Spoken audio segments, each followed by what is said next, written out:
লন্ডনে প্রধান উপদেষ্টার সাক্ষাৎ চেয়ে টিউলিপ সিদ্দিকীর চিঠি, এমন কোনো চিঠি পাননি জানালেন প্রেস সচিব। ডিসেম্বরের নির্বাচন ধরে প্রস্তুতি নিচ্ছে বিএনপি, বিলম্বিত হলে জনগণের রোষানলে পড়বে সরকার, বলছেন সিনিয়র নেতারা।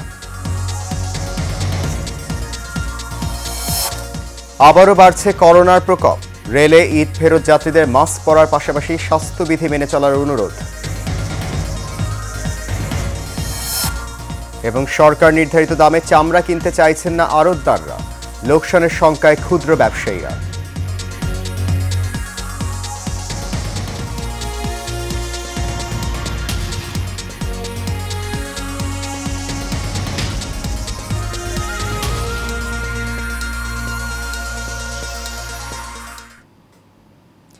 ঈদ মোবারক, সবাইকে পবিত্র ঈদ উল আজহার অনেক অনেক শুভেচ্ছা জানিয়ে শুরু করছি এখনকার এশিয়ান প্রাইম নিউজ।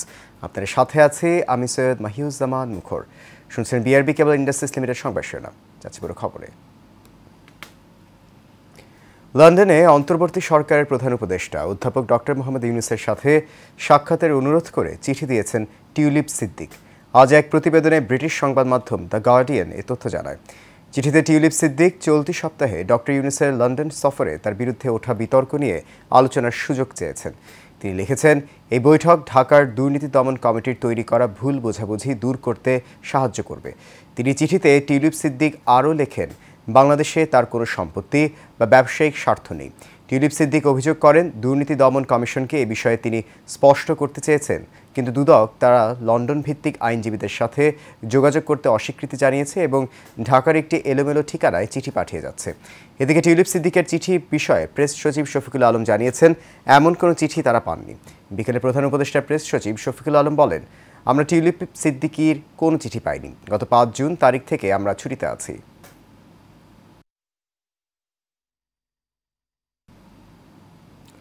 মর্যাদাপূর্ণ কিংস চার্লস হারম্যানি অ্যাওয়ার্ড নিতে 10 থেকে 13 জুন যুক্তরাজ্য সফর করবেন প্রধান উপদেষ্টা অধ্যাপক ডক্টর মোহাম্মদ ইউনূস। এছাড়া দুই দেশের সম্পর্ককে নতুন করে পুনরুজ্জীবিত এবং অর্থনীতি, বাণিজ্য ও বিনিয়োগের ক্ষেত্রে আরও ঘনিষ্ঠ সহযোগিতা গড়ার লক্ষ্যে এই সফর অনুষ্ঠিত হবে। আগামীকাল যুক্তরাজ্যের উদ্দেশ্যে রওনা হবেন প্রধান উপদেষ্টা। এই সফরে অধ্যাপক ইউনূস ব্রিটিশ রাজা চার্লস তৃতীয়ের সঙ্গে সাক্ষাৎ করবেন। ব্রিটিশ প্রধানমন্ত্রী কিয়ার স্টারমারের সঙ্গেও তার দ্বিপক্ষীয় বৈঠক হবে।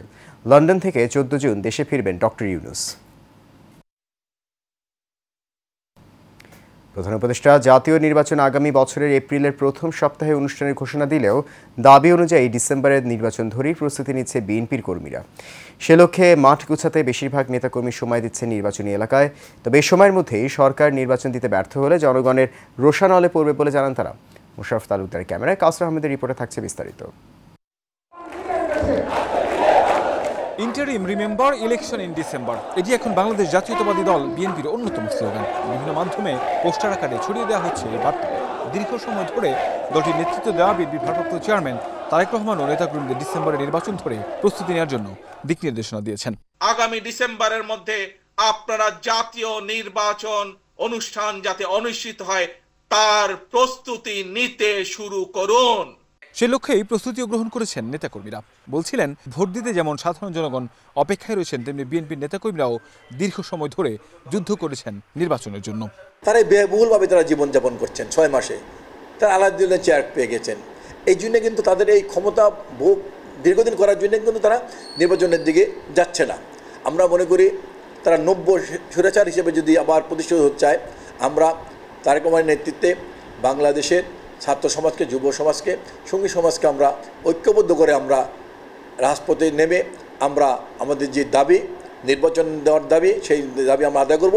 যদি আপনারা জনগণের পারপাস সার্ভ না করেন, জনগণের অধিকার থেকে বঞ্চিত করেন, জনগণকে গণতান্ত্রিক অধিকার আপনারা না দেন, তাহলে স্বাভাবিক কারণে আপনাদেরকে কিন্তু জনগণ স্বস্তি দিবে না এবং আপনারা পারবেন না, থাকতে পারবেন না।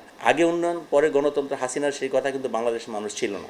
এবং আমরা মনে করি এখনও যদি আপনারা এই কথা বলেন যে আগের সংস্কার পরে নির্বাচন, সেটা বাংলাদেশ মানুষ মেনে নেবে না। বিগত ফ্যাসিস্ট সরকারের ন্যায় অন্তর্বর্তীকালীন সরকার নির্বাচন নিয়ে টালবাহানা করলে তাদের পরিণতিও খুব বেশি ভালো হবে না বলে হুঁশিয়ারি দেন তারা। আমাদের দল যেহেতু সবসময় নির্বাচনমুখী দল, আমাদের প্রস্তুতি সবসময় নির্বাচনমুখী। যেহেতু জনগণের দল, জনগণের পক্ষ থেকে আমরা আশা করছি যে এই সরকার অনতিবিলম্বে একটি রোডম্যাপ ঘোষণা করবেন, যেখানে জনগণ নিজের হাতে ভোট দিয়ে তার সরকার প্রতিষ্ঠিত করবে। বিএনপির দাবি অনুযায়ী ডিসেম্বরের ভিতরে অল্প সময়ের ভিতরেই প্রয়োজনীয় সংস্কারের সাথে সাথেই নির্বাচন আয়োজন অত্যন্ত জরুরি। কেননা অনির্বাচিত সরকার গণতন্ত্রের কোনো মূল সোপান বা ভিত্তি কোনো কিছুই প্রমাণ করে না। একটি নির্বাচিত সরকারই দেশকে নিয়ে যেতে পারে জনগণের অর্থনৈতিক সমৃদ্ধি ছাড়াও অর্থনৈতিক মুক্তির পথে, এবং দেশের সার্বভৌমত্ব সহ যে কোনো বিষয়ে সিদ্ধান্তের জন্য গণতান্ত্রিক সরকার ব্যতীত অন্য কারো এই অধিকার কখনোই আমাদের সংবিধান বা আমাদের দেশবাসী দেয়নি। তাই দেশ বাঁচাতে মানুষের ভোটের এবং মৌলিক অধিকার ফিরিয়ে দিতে বিএনপির নেতারা যে কোনো পরিস্থিতি মোকাবেলা করতে প্রস্তুত বলে জানান তারা। কাউসার আহমেদ, এশিয়ান টেলিভিশন, ঢাকা। কোরবানির ঈদ উদযাপন শেষে ফেরার সময় ট্রেনের সব যাত্রীকে মাস্ক পরার পাশাপাশি স্বাস্থ্যবিধি মেনে চলার অনুরোধ জানিয়েছে রেলপথ মন্ত্রণালয়। করোনা ভাইরাসের সংক্রমণ বেড়ে যাওয়ায় খবরে আজ এক বিজ্ঞপ্তিতে এই অনুরোধ জানিয়েছে মন্ত্রণালয়। বিজ্ঞপ্তিতে বলা হয়, সম্প্রতি কোভিড-19 সংক্রমণ হারের ঊর্ধ্বগতি বিবেচনা করে জনসমাগমপূর্ণ এলাকায় সকলকে মাস্ক পরার জন্য অনুরোধ জানিয়েছে স্বাস্থ্য ও পরিবার কল্যাণ মন্ত্রণালয়। বয়স্ক ও অসুস্থ ব্যক্তিদের এই ধরনের স্থান এড়িয়ে চলার পরামর্শ দেওয়া হয়েছে। স্বাস্থ্য অধিদপ্তরের হিসেবে দেশে শুক্রবার সকাল পর্যন্ত 24 ঘন্টায় 59 জনের শরীরে করোনা ভাইরাসের সংক্রমণ পাওয়া গেছে। এছাড়া বৃহস্পতিবার ঢাকায় একজনের মৃত্যুর খবর দিয়েছে স্বাস্থ্য অধিদপ্তর। বাংলাদেশে 1.5 বছরের মধ্যে কোভিডে মৃত্যুর প্রথম ঘটনা এটি। এদিকে প্রতিবেশী দেশ ভারতে আবারও হু করে বাড়ছে করোনা ভাইরাসের সংক্রমণ। দেশটিতে আক্রান্তের সংখ্যা 6,000 ছাড়িয়েছে। গত 24 ঘন্টায় প্রাণ গেছে 6 জনের। ঈদুল আজহার পর রাজধানীসহ আশপাশের এলাকা থেকে কোরবানির পশুর চামড়া আসতে শুরু করেছে সাভারের চামড়া শিল্পনগরীতে। তবে সরকার নির্ধারিত মূল্য মানতে নারাজ আড়তদাররা। লোকসানের অজুহাতে চামড়া কিনতে চাইছেন না নির্ধারিত দামে। ফলে চামড়া বিক্রেতা ও ফরিয়াদের সঙ্গে চলছে টানাপড়েন ও দরদাম নিয়ে উত্তেজনা। ঈদ জামাতের পর সারা দেশে হয়েছে লাখ লাখ পশু কোরবানি। এখন চলছে চামড়া সংগ্রহের কাজ। ঢাকার ভেতরে বেশিরভাগ চামড়া আসে সায়েন্স ল্যাব এলাকায়। সকাল 10টা থেকে তাই এখানে কোরবানির পশুর চামড়া নিয়ে আসতে শুরু করেন বিক্রেতা ও ফরিয়ারা। এখান থেকে চামড়া যাচ্ছে পোস্তা কিংবা সাভারের চামড়া শিল্পনগরীর আড়তগুলোতে। তবে দাম নিয়ে ক্রেতাদের সঙ্গে তাদের চলছে বাদানুবাদ। বিক্রেতারা বলছেন, মান অনুযায়ী চামড়ার ন্যায্য দাম মিলছে না। ঈদ মানে আনন্দ, তবে পরিবার প্রিয়জনদের ছাড়াও মানব সেবায় নিয়োজিত থেকে সেই আনন্দ ভাগাভাগি করে নেয়ার অনন্য উদাহরণ গণমাধ্যম কর্মী, পুলিশ এবং চিকিৎসা সেবায় নিয়োজিতরা। কর্মের তাগিদে সহকর্মীদের সাথে ঈদ আনন্দ ভাগাভাগি করাই তাদের কাছে যেন এক শিল্প। আবির হোসেনের ক্যামেরায় মেহরাব সুমনের রিপোর্টে দেখুন বিস্তারিত। বদ্ধ ঘরে দেখব এবার জগৎটাকে, কেমন করে ঘুরছে মানুষ যুগান্তরের ঘূর্ণিপাকে। আমাদের জাতীয় কবি কাজী নজরুল ইসলাম যেন অদৃশ্য কোনো শক্তি বলে সাংবাদিকদের উদ্দেশ্য করেই রচনা করেছিল কবিতাটি। ঈদের ছুটিতে সবাই যখন প্রিয়জন পরিবারদের সাথে নিয়ে ঈদ আনন্দ করছে, তখন আমরা ছুটে চলি রূপসা থেকে পাতুরিয়া, টেকনাফ থেকে তেঁতুলিয়া সংবাদ সংগ্রহের জন্য, কারণ আমরা সংবাদের ফেরিওয়ালা। রোদ, বৃষ্টি কিংবা ঝড় 1,47,570 বর্গ কিলোমিটার ভূখণ্ড ছাড়িয়ে মৃত্যু ভয়কে উপেক্ষা করে বিশ্বব্যাপী ছুটে চলে সংবাদ সংগ্রহের জন্য। মানব সেবায় আত্মনিয়োগ করে আনন্দ খুঁজে পান গণমাধ্যম কর্মীরা। ঈদ আনন্দ পরিবারের সাথে ভাগাভাগি করতে পারছি না, তাতে আমাদের কোনো দুঃখ নেই। আমরা আমাদের অফিসে আমাদের সহকর্মী এবং আমাদের যারা কলিগ আছে তাদের সাথে ঈদ আনন্দ ভাগাভাগি করছি এবং অন্যের ঈদ আনন্দে আমরা সামিল হতে পেরে নিজেরা খুব গর্ববোধ করছি। পৃথিবীতে কিছু পেশা আছে যা নিজের জন্য কিছুই করতে পারে না, সমাজ সংসার এর জন্য করতে হয়, তো আমরা সমাজের জন্য করছি, 24 ঘন্টা সার্ভিস দিচ্ছি। শুধু গণমাধ্যম নয়, মানবতার সেবায় নিয়োজিত থেকে ত্যাগের দৃষ্টান্ত স্থাপন করেছে আইন শৃঙ্খলা বাহিনীও। তাদের ঈদ আনন্দ বিসর্জনেই নির্বিঘ্নে আনন্দ উদযাপনে মেতেছেন আপামর জনতা। ফ্যামিলির বাইরে গিয়ে প্রথম ঈদ এটা আমার, তো একটু খারাপ তো লাগেই। তারপরও আবার নিজেকে সান্ত্বনা দিই যে আমরা তো 2টা ঈদের মধ্যে অন্তত একটা ঈদ ফ্যামিলির সাথে করতে পারি। যারা প্রবাস জীবনে আসে তারা তো একটাও পারে না, তাদের আরও বেশি সমস্যা। এরপরও মানুষের জন্য কাজ করি, ওটা ভালোই লাগে। পুলিশ বাহিনীর পক্ষ থেকে ঈদ পরবর্তী এবং ঈদের পূর্ববর্তী যে প্রস্তুতি ছিল, মোটামুটি আপনারা দৃষ্টি যে আছে আপনাদের দেখতেছেন, পর্যবেক্ষণ করতেছেন। আমরা অ্যালার্ট আছি, সব জায়গায় আছি আমরা। ঈদের দেশবাসীকে সকলের ঈদের শুভেচ্ছা, ঈদ মোবারক। হাসপাতালে অসুস্থ রোগীদের সেবার মাঝেই ঈদ আনন্দ খুঁজে নিয়েছেন চিকিৎসক ও সেবিকারা। নিজের পরিবার পরিজন ফেলে অন্যের পরিবারের মুখে হাসি ফোটানোই যেন তাদের এই ঈদ আনন্দ। খুব ইচ্ছা ছিল বাবা মার সাথে ঈদ পালন করব, কিন্তু ঈদে ছুটি না পাওয়ার যাওয়া হয়নি। এখন পেশেন্টদেরকে সেবা দেওয়া, ইমার্জেন্সি পেশেন্টদেরকে আসা, এই কেসগুলো আবার কে হ্যান্ডেল করবে আমরা বাসায় চলে গেলে, সেজন্য যাওয়া হয়নি। তো পেশেন্টদেরকে সেবা দেওয়ার মধ্যে একটা আনন্দ আছে। জরুরি সেবায় নিয়োজিতরা পরিবারের সঙ্গে ঈদ আনন্দ করতে না পারলেও দেশ ও জনগণের সেবায় খুঁজে নিচ্ছেন তাদের এই ঈদ আনন্দ। Mehrab Sumon, Asian Television, Dhaka. সংবাদে পর্যায়ে নিচ্ছি বিআরবি কেবল ইন্ডাস্ট্রিজ লিমিটেড বিরতি, ফিরে স্বাগত থাকছে।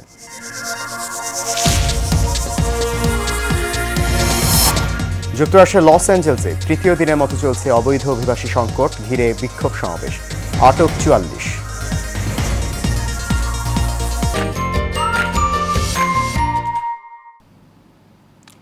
ঢাকার বিনোদন কেন্দ্রগুলোতে বিনোদন প্রেমীদের উপস্থিতি চোখে পড়ার মতো। ঈদের ছুটিতে দর্শনার্থীদের পদচারণে মুখর জাতীয় চিড়িয়াখানা। গরম উপেক্ষা করে বাবা মায়ের হাত ধরে কোমলমতি শিশুদের আনাগোনায় মুখরিত চিড়িয়াখানা প্রাঙ্গণ। সাখাওয়াত হোসেনের ক্যামেরায় ওয়ালিদ সিদ্দিকীর রিপোর্টে দেখুন বিস্তারিত। রাজধানীর অন্যতম বিনোদন কেন্দ্র জাতীয় চিড়িয়াখানা। ঈদের দ্বিতীয় দিনে তাই দর্শনার্থীদের উপস্থিতি ছিল চোখে পড়ার মতো। শহরের যান্ত্রিকতা থেকে মুক্তি পেতে এবং প্রকৃতির মাঝে শিশুদেরকে পশু পাখির সাথে পরিচয় করিয়ে দিতে চিড়িয়াখানায় এসেছেন অনেকে। ঈদের ছুটি ছাড়া তো বাইরে কোথাও ঘুরতে যাওয়া যায় না। ঢাকার মধ্যে তেমন কোনো পরিবেশ নেই যে বাচ্চাকে নিয়ে যাওয়ার মতো। সো চিড়িয়াখানা one of the best place, যেখানে আসলে বাচ্চাকে নিয়ে নতুন নতুন প্রাণী এবং জিনিসগুলো নিয়ে দেখানো ওকে আর কি। বাঘ, বানর ও হরিণের খাঁচায় দর্শনার্থীদের উপচে পড়া ভিড় ছিল। এখানে অনেক কিছু দেখলাম, যেমন আমরা বাঘ দেখছি, ভাল্লুক দেখছি, সিংহ দেখলাম, আমরা হরিণ, বানর, আরো অনেক কিছু দেখেছি। আর আমার চিড়িয়াখানা এসে অনেক ভালো লাগছে। আমার চিড়িয়াখানায় এসে অনেক ভালো লাগছে। আমার অ্যানিমাল লাভার। আমি চিড়িয়াখানায় স্নেক দেখেছি, মাঙ্কি দেখেছি, ডাঙ্কি দেখেছি, ক্রোকোডাইল দেখেছি, আরও অনেক প্রাণী দেখেছি। মাঙ্কি দেখেছি, তারপরে জিরাফ দেখেছি, অনেক কিছু। শুধু পশু পাখিই নয়, শিশুদের বিনোদনের জন্য নাগরদোলা, ট্রেন, চরকি সহ রয়েছে নানান আয়োজন। শহরের কোলাহল থেকে দূরে প্রাকৃতিক পরিবেশের মাঝে মানুষ খুঁজে নিচ্ছে কিছুটা স্বস্তি। Walid Siddiqui, Asian Television, Dhaka. ঈদুল আজহার লম্বা ছুটিতে কক্সবাজার সমুদ্র সৈকতে ভিড় করেছেন পর্যটকরা। ঈদের দিন তেমন পর্যটক না থাকলেও ঈদের দ্বিতীয় দিন থেকে পর্যটকের সংখ্যা বাড়ছে। এখন পর্যন্ত ৯ থেকে ১১ জুনের বুকিং বিশ্লেষণ করে দেখা যাচ্ছে প্রায় সব কক্ষ আগাম বুকিং হয়ে গেছে। হোটেল মালিকরা জানান, তারকা hotel Seagull, Sayeman, Mermaid, Ramada, Ocean Paradise, Bay Watch, Jaltarang, hotel Kallol, Royal Tulip সহ অন্তত ২৫টি তারকা মানের হোটেল রিসর্টে ৯০% কক্ষ আগাম বুকিং হয়ে গেছে। এদিকে পর্যটকদের নিরাপত্তায় কঠোর অবস্থানে রয়েছে আইনশৃঙ্খলা বাহিনী। বিশেষ নিরাপত্তা ব্যবস্থা নিয়েছে জেলা প্রশাসন ও ট্যুরিস্ট পুলিশ।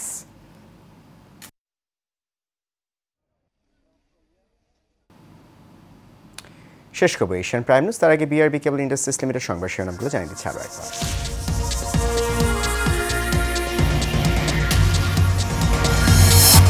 লন্ডনে প্রধান উপদেষ্টার সাক্ষাৎ চেয়ে টিউলিপ সিদ্দিকীর চিঠি, এমন কোনো চিঠি পাননি জানালেন প্রেস সচিব। ডিসেম্বরের নির্বাচন ধরে প্রস্তুতি নিচ্ছে বিএনপি, বিলম্বিত হলে জনগণের রোষানলে পড়বে সরকার, বলছেন সিনিয়র নেতারা। আবারও বাড়ছে করোনার প্রকোপ, রেলে ঈদ ফেরত যাত্রীদের মাস্ক পরার পাশাপাশি স্বাস্থ্যবিধি মেনে চলার অনুরোধ। এবং সরকার নির্ধারিত দামে চামড়া কিনতে চাইছেন না আড়তদাররা, লোকসানের শঙ্কায় ক্ষুদ্র ব্যবসায়ীরা।